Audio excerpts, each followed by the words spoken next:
Aujourd'hui, on va customiser un plan de travail en aglo brut qui a été acheté dans un magasin de bricolage qui fait environ 1m20 sur 1m60. Et l'idée, c'est de vernicoller et de recycler du papier de soie d'emballage.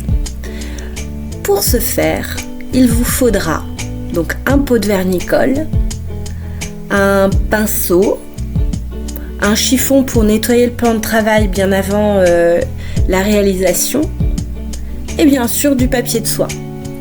Mais vous pouvez aussi utiliser du tissu, ça marche très bien, ou des restes de papier journaux, des magazines, peu importe, en tous les cas, ça fera l'affaire pour faire une jolie déco sur votre plan de travail. Alors, après avoir nettoyé votre plan de travail brut, on va commencer par passer une première couche de vernicole.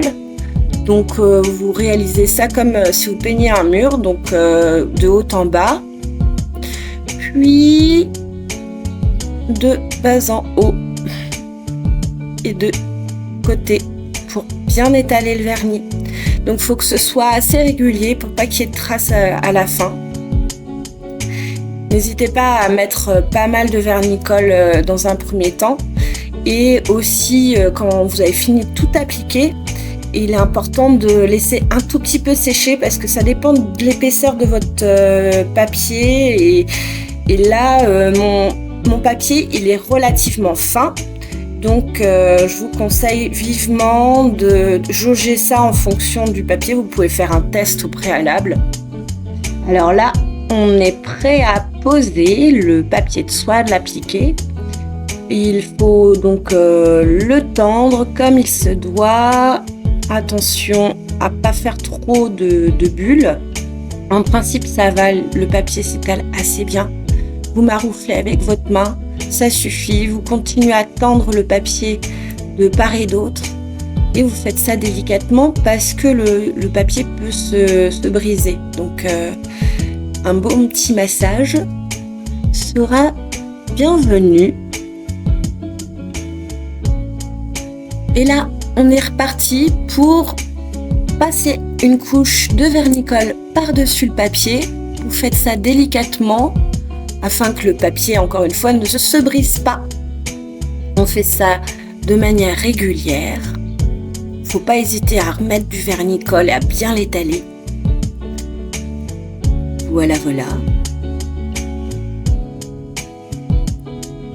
Maintenant, ça, c'est en train de sécher. Donc, j'ai choisi un papier de soie assez transparent, de la même couleur que le bois. Mais vous voyez, je rajoute des petites paillettes. Donc, moi, je trouve ça bien sympathique. On attend que ça sèche au moins une bonne nuit.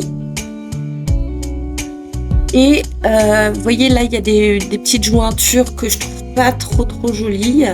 Donc j'ai choisi une petite solution maison, c'est d'utiliser du masking tape. Et tadam, voici le résultat. J'espère que ça vous plaît, c'est assez discret, c'est sobre, efficace. Moi, ça me plaît.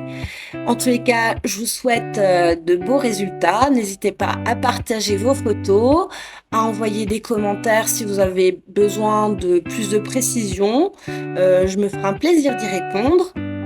En attendant, je vous souhaite une super bonne journée. J'espère que vous allez faire plein de bricolage. Faites-le vous-même et comme ça, vous aimerez.